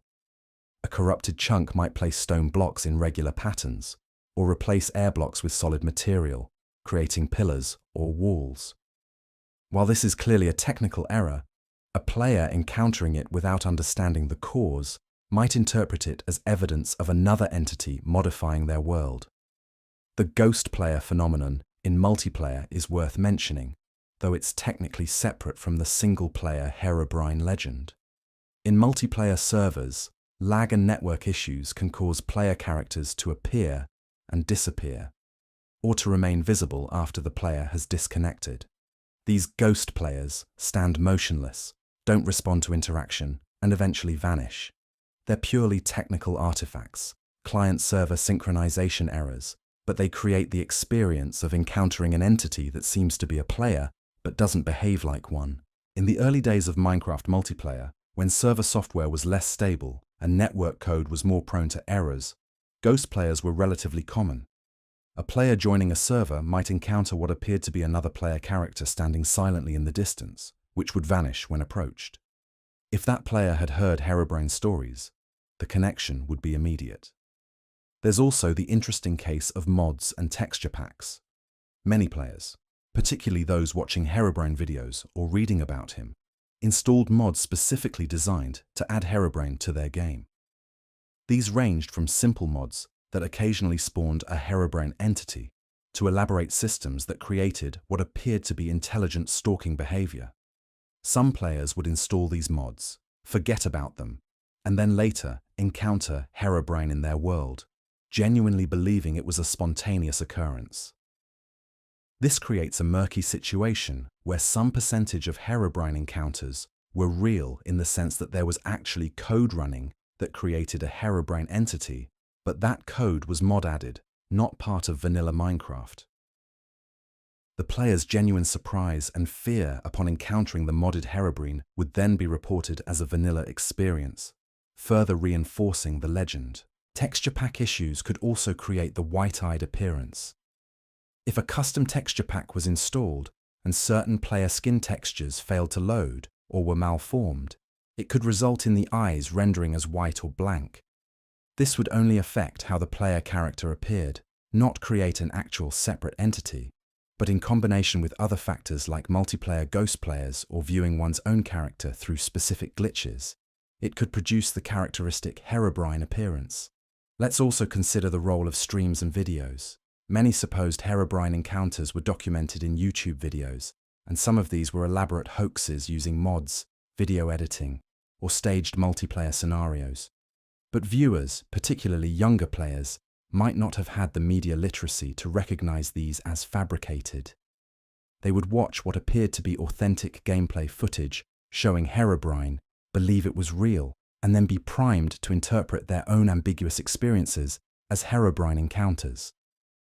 This creates a feedback loop where fake Herobrine content increases the number of people primed to see Herobrine, which increases the number of reported sightings, even if those sightings are misperceptions of normal game behavior, which in turn validates the fake content and inspires more of it. From a purely technical standpoint, every documented Herobrine encounter can be explained through some combination of these factors. Fog and render distance creating ambiguous silhouettes, lighting glitches causing texture errors, Enderman exhibiting stalking and teleportation behavior, procedural generation producing unlikely but possible formations, chunk errors and world corruption, multiplayer ghost players, mods and texture packs, and video hoaxes priming players for misperception. No single explanation covers all cases, but collectively, they account for the entire phenomenon without requiring any entity to actually exist in vanilla Minecraft's code. The technical truth is that Minecraft's systems, particularly in earlier versions, were exactly right for generating experiences that players would interpret as encounters with an entity that shouldn't exist. The bugs, the fog, the ambiguity, the loneliness, all combine to create the perfect breeding ground for a digital ghost. But here's what makes this interesting. Knowing the technical explanations doesn't make Herobrine go away. Even players who fully understand that their sighting was a distant cow or a lighting glitch still participate in the mythology, still tell the story, still feel the slight unease when they're alone in a world. And something at the edge of vision looks almost like a figure. Because Herobrine, as we've established, doesn't exist in the code. He exists in the experience, in the interpretation, in the story we tell about what we saw, and that story remains compelling even when we know the technical reality beneath it. Maybe, especially when we know the reality, Because there's something deliciously subversive about choosing to see a ghost in the machine, even when you understand the machine completely. The technical truth and the experiential truth can coexist. Herobrine is both nothing more than glitches and fog and lighting errors, and something more than that, a genuine phenomenon that exists in the space between what the game does and what players perceive and remember and share. Understanding one doesn't negate the other. It just adds layers, complexity, depth to a myth that's far more interesting than it might first appear. There's something wonderfully absurd about trying to kill something that never existed in the first place, and yet that's precisely what Mojang, Minecraft's developer, found themselves attempting to do with Herobrine. Their approach to the legend has been a masterclass in embracing the mythology while simultaneously trying to dispel it, a delicate dance between corporate responsibility and playful acknowledgement of their game's most persistent urban legend. The first official response came from Notch himself, Minecraft's creator, who addressed the Herobrine rumors directly on social media and forums. His statements were clear and unambiguous. Herobrine was not real, had never been real, was not based on any real person, and was not in the game's code. He explained that he had no deceased brother, debunking that element of the myth entirely. These statements should have ended the legend. They didn't. If anything, the denials seemed to fuel speculation. A common response was skepticism about whether developers would tell the truth about such an entity. After all, the thinking went, if Herobrine were real, wouldn't Mojang want to keep it secret? Wouldn't they deny it regardless? This is the same conspiratorial logic that fuels most urban legends, the idea that official denials are just part of the cover-up. But Mojang didn't just deny Herobrine's existence. They did something far more interesting. They turned him into a running joke, one that would become a beloved part of Minecraft's update culture. Starting with Beta 1.6.6 in 2011, Mojang began including removed Herobrine in their patch notes for updates. Not every update, but many of them, this joke entry would appear among legitimate bug fixes and feature additions. Fixed door duplication glitch, removed Herobrine, improved chunk loading performance. The absurdity was obvious and intentional. This move was brilliant for several reasons. First, it acknowledged the legend, showing that Mojang was aware of and engaged with their community's mythology. Second, it turned something that could have been a PR problem into a piece of brand identity. Third, and most cleverly, it perpetuated the myth while seemingly dispelling it. Because here's the thing, if you keep removing Herobrine, that implies he keeps coming back. The joke only works if he's a persistent problem that needs to be addressed repeatedly. So rather than ending the legend, removed Herobrine became evidence for believers that he was real and that Mojang was constantly fighting to keep him out of the code. The more they claimed to remove him, the more they validated his existence, at least in mythological terms. It's similar to the ancient practice of performing rituals to ward off evil spirits. The very act of performing the ritual acknowledges the spirit's existence, even if the stated purpose is to keep them away. Mojang's removed Herobrine patch notes function the same way, a ritual cleansing that paradoxically confirms what it claims to dispel. The joke has continued for over a decade, appearing in patch notes as recently as current versions. It's become tradition, something players look for and would actually be disappointed not to see. In a strange way, Mojang is now obligated to keep removing Herobrine precisely because he's become such a beloved part of the game's culture. There have also been more overt references. In some versions, if you name a name tag Herobrine and attempt to rename a mob with it, the game prevents you from doing so. Easter eggs in the game's code, comments left by developers, sometimes reference Herobrine. The main menu splash text, the yellow phrases that appear on the title screen, has included several Herobrine jokes over the years. Mojang has even sold official Herobrine merchandise, t-shirts and posters featuring the blank-eyed figure. This is fascinating from a copyright and intellectual property perspective. Herobrine was created by the community, not by Mojang, Yet he's become so associated with Minecraft that Mojang has essentially adopted him as semi-official. He's community-created content that the developer has embraced as part of their brand. This represents a significant shift in how game developers relate to fan culture. Traditionally, companies have been protective of their intellectual property, quick to shut down fan creations that might dilute their brand.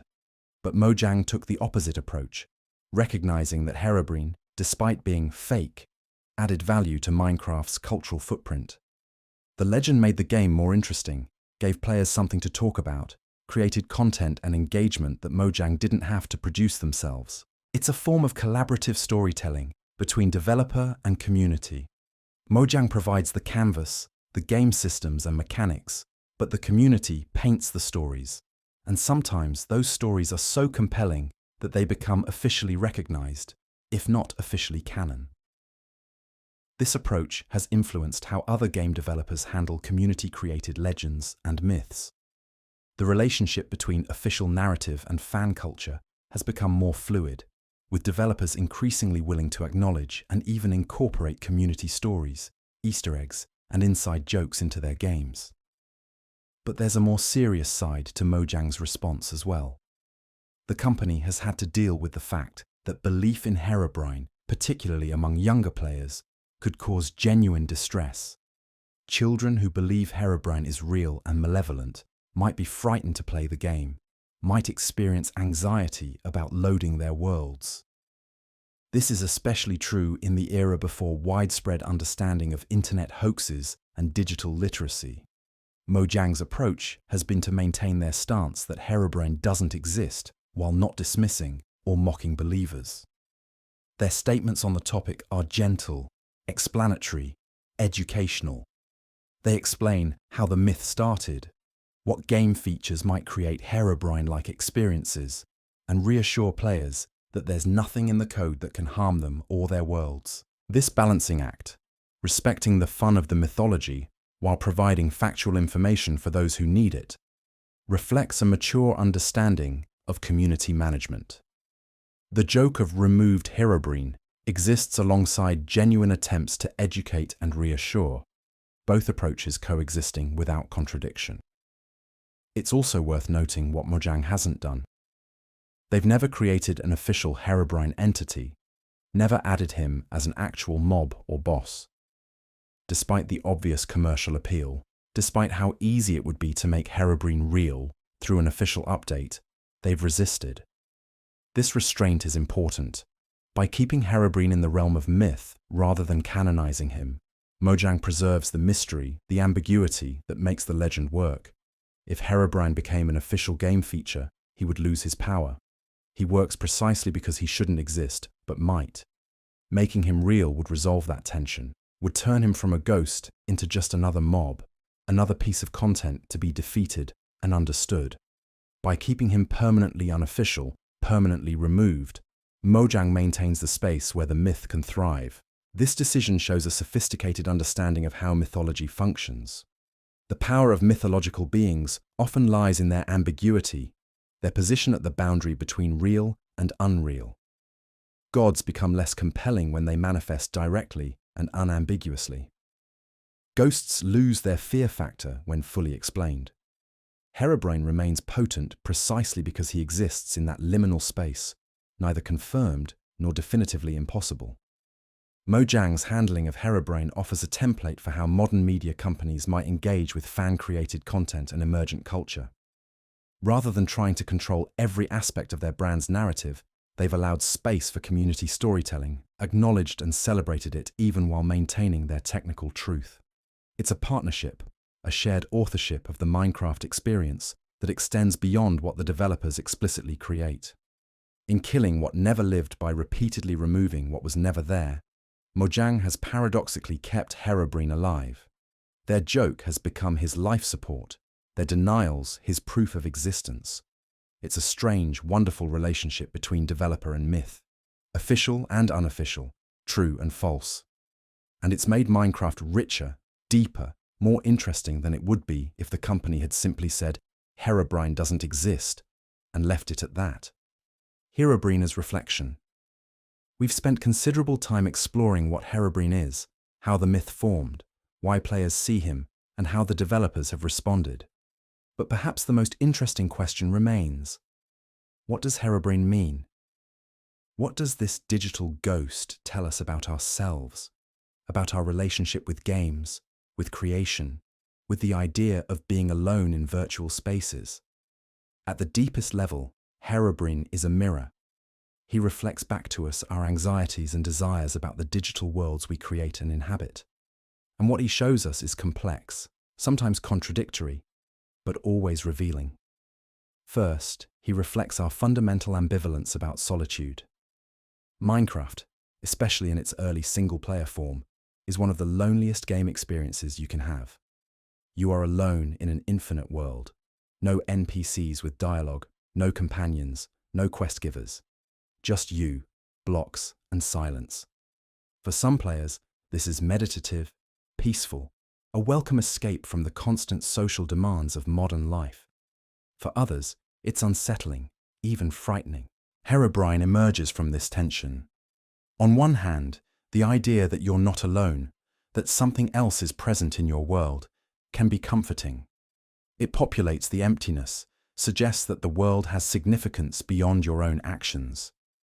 But on the other hand, an uninvited presence, something that watches without revealing itself, is deeply threatening. It violates the expectation of privacy and control. This mirrors our real-world relationship with solitude. We crave alone time. We seek spaces where we can be completely ourselves without performance or observation. But we also fear true isolation, the possibility of being completely alone with no connection to others. Herobrine represents both desires simultaneously. The acknowledgement that complete solitude might be impossible or undesirable, and the fear that we're never truly alone, that we're always potentially observed. In the context of digital spaces, this takes on additional layers. When we're online, even alone in a single-player game, we're not really alone. Our data is being collected, our actions logged, our presence tracked by systems and servers. The computer is, in a very real sense, watching us, recording what we do even in our private play sessions. Herobrine could be interpreted as the personification of this ambient surveillance, the feeling that the system itself is aware of us. This connects to larger cultural anxieties about privacy, surveillance, and the erosion of private space in an increasingly connected world. We carry devices that track our location constantly. Our communications are monitored and analyzed. Our online behavior shapes what we're shown, what we're sold, what we're told. The promise of digital technology was freedom and connection, but it's also brought unprecedented surveillance.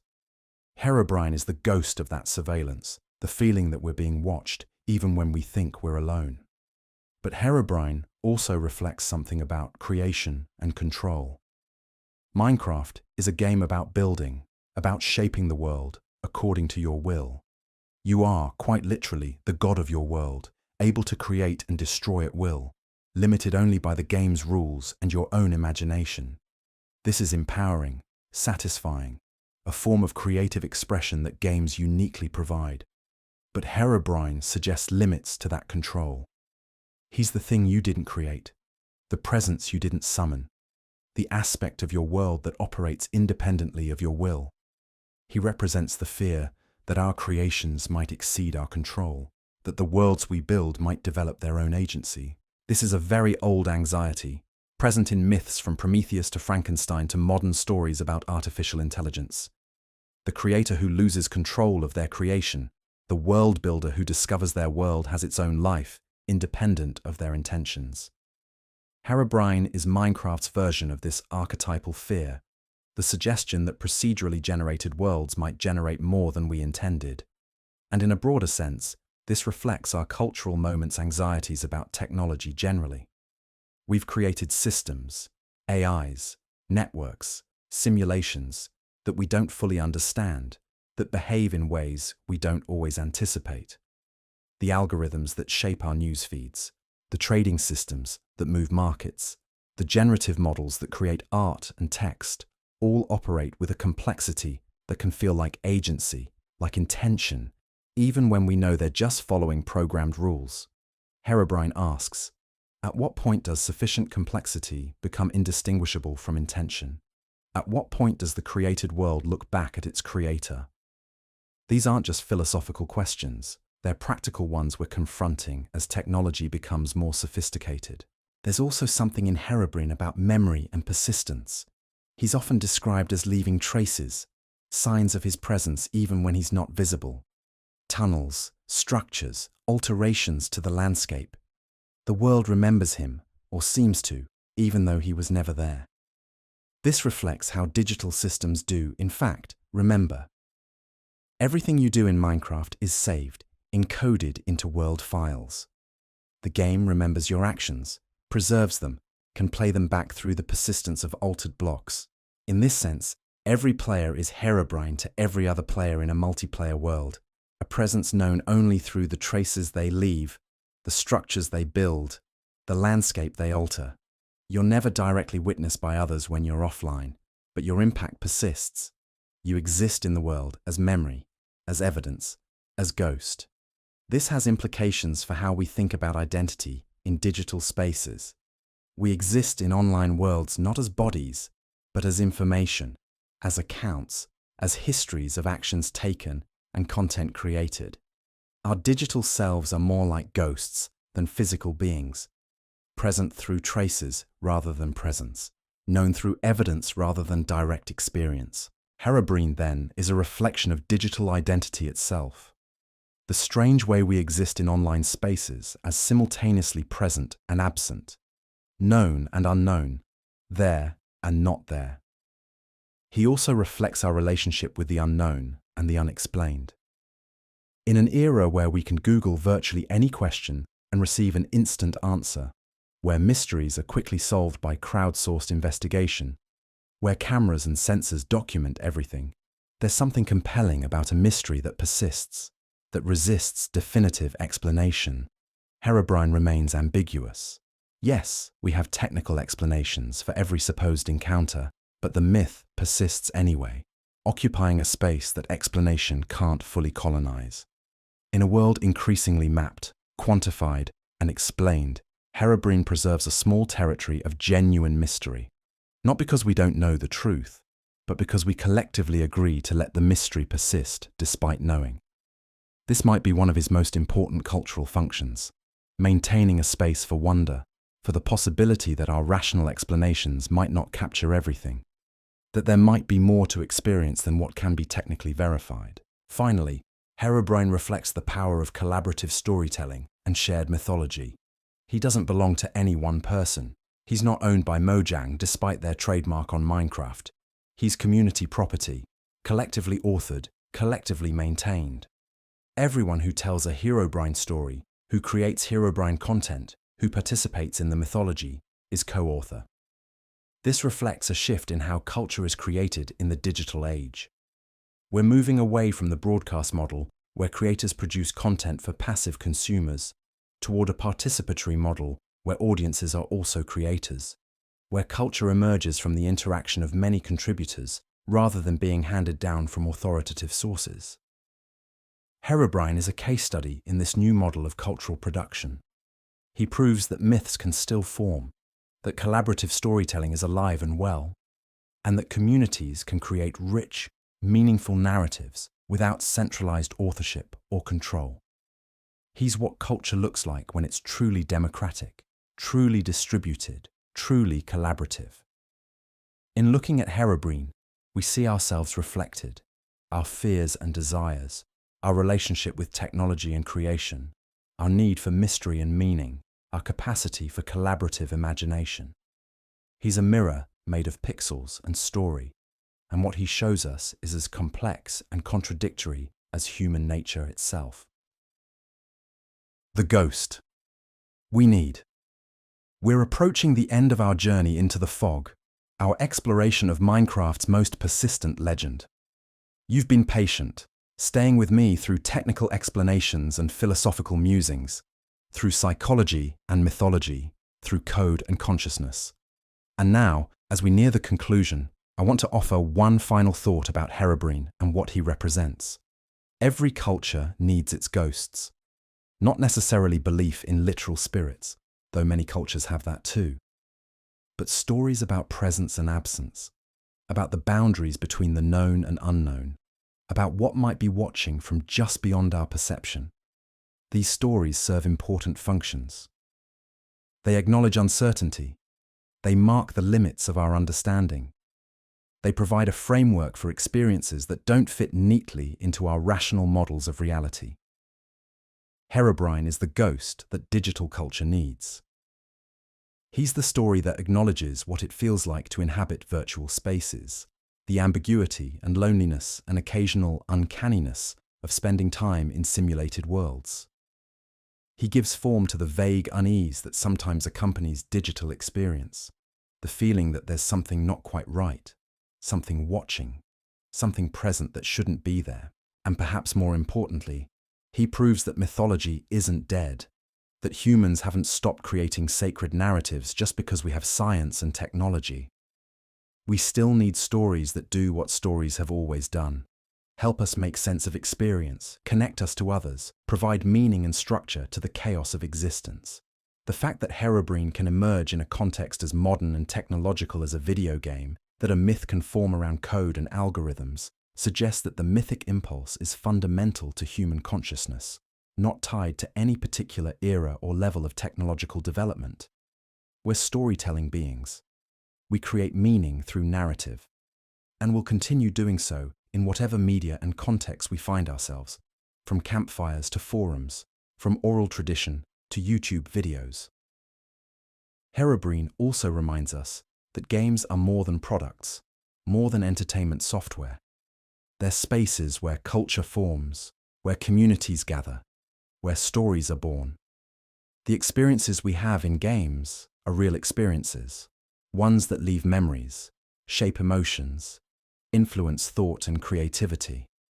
The fact that those experiences happen through pixels on a screen doesn't make them less genuine or less meaningful. When a player reports feeling genuinely frightened by a Herobrine encounter, even knowing intellectually that it's not real, that fear is real, the emotional response is authentic. And that matters, because it means games have achieved what all art aspires to: the creation of genuine feeling, authentic experience through artificial means. Herobrine is proof that games can be genuinely moving, can create experiences that transcend their technical implementation, can generate stories and emotions that persist long after the software stops running. He's emerged from code and consciousness into something that has independent cultural existence, that will likely outlive Minecraft itself, that has become part of gaming history and folklore. As I mentioned at the beginning, I hope this exploration hasn't been too interesting, too engaging to serve its original purpose as something soothing to help you drift off. But even if you're still wide awake, even if your mind is now full of thoughts about myths and games and digital ghosts, perhaps that's fitting. Because Herobrine himself is about awareness, about being watched while you're vulnerable, about the presence that emerges when you thought you were drifting alone through empty spaces. In a way, this video has been its own form of summoning. By talking about Herobrine, by exploring his legend, by examining the conditions that let him form, we've brought him into your awareness, primed you to see him if you ever load up Minecraft and something at the edge of the fog looks almost like a figure. That's not a malicious haunting. It's just how stories work. Once told, they take up residence in the mind, shaping how we perceive and interpret experience. And maybe that's okay. Maybe having a ghost in your game, a story in your head about what might be watching from the digital shadows, makes the experience richer, deeper, more textured. Maybe Herobrine, for all that he doesn't exist, adds something valuable to Minecraft and to gaming culture generally. He makes the infinite lonelier and somehow less lonely simultaneously. He populates the empty spaces, not with content, but with possibility, with the story of what might be there even though it isn't. If you do play Minecraft after this, especially if you load into a single-player world late at night, and you see something at the edge of the fog that looks almost like a figure with empty eyes, you'll probably think of this video. You'll remember the explanations, the technical reasons why it's just a glitch or a distant mob or a lighting error. But you might also feel a small thrill, a moment of genuine uncertainty because knowledge and experience don't always align perfectly. And in that moment, Herobrine will be real, not in your world's code, but in your experience. In the story you're telling yourself about what you're seeing. He'll exist in that gap between what you know and what you feel, in the ambiguous space where myths have always lived. That's where all ghosts exist, really. Not in the physical world, not in the technical implementation, but in consciousness, in interpretation, in the stories we tell about what we've experienced. Ghosts are meaning we assign to the unexplained, narrative we impose on ambiguity, presence we perceive in absence. Herobrine is a ghost in the truest sense. Not because he haunts Minecraft's code, but because he haunts our collective imagination. He's in the forums and videos and wikis, in the patch notes, jokes and the fan art, in the memory of millions of players who once looked into the fog and thought they saw something that shouldn't be there. He's in the culture, the mythology, the shared story of what it means to play Minecraft. And that form of existence as shared story and collective memory, is no less real than physical existence. It's just different, operating by different rules, persistent in different ways. Cultural entities like Herobrine don't obey the laws of physics. They obey the laws of meaning, of narrative, of human psychology and social dynamics. As long as people play Minecraft, as long as players load into infinite procedurally generated worlds and explore them alone, as long as render distance creates fog and lighting engines occasionally glitch, there will be conditions where something at the edge of perception looks almost like a figure watching. And as long as there are forums and communities where players share stories, there will be frameworks for interpreting those ambiguous experiences as encounters with entities that shouldn't exist. Herobrine isn't going anywhere. Mojang will keep removing him, which will keep confirming he's there. Players will keep seeing him, which will keep the stories alive. And the myth will persist, adapting to new versions of the game, evolving with technology, but maintaining its essential form. The watcher in the fog, the ghost in the machine, the presence in the absence. He's the ghost we need because he reminds us that even in worlds we've created, where we should have complete understanding and control, there's still room for mystery, still space for stories, still the possibility that we might encounter something that shouldn't be there but somehow is. So whether you believe in Herobrine or know he's just myth, whether you've seen him or know you never could have, whether you're frightened or charmed by the legend, he serves a purpose. He makes Minecraft more than just a game about mining and crafting. He makes it a space where stories can form, where culture can grow, where myths can emerge from the interaction of technology and imagination. And in a world increasingly dominated by technology, where we spend more and more of our lives in digital spaces, we need stories about those spaces. We need ghosts and myths and legends that help us understand what it means to inhabit simulated worlds, to create and explore and sometimes feel watched in environments made of code and pixels. Herobrine is one of those stories. And whether he's in the game or not, he's certainly in the game's story. He's part of what Minecraft means, what it represents, what it will be remembered for. He's the ghost in the machine, the myth in the code, the watcher in the fog. And sometimes, when you're alone in your world and something at the edge of vision looks almost human, you'll remember this tale. You'll know all the reasons why it can't be him. And yet, just for a moment, you'll wonder. And in that wondering, in that momentary suspension of certainty, Herobrine will be exactly where he's always been. At the edge of what we know and what we imagine, watching from the boundary between real and unreal, existing because we believe and persisting because we don't. Closing. The myth continues. And so, we come to the end of our exploration, though as with all good myths, there's no true ending. only a gentle fading back into the fog from which we emerged.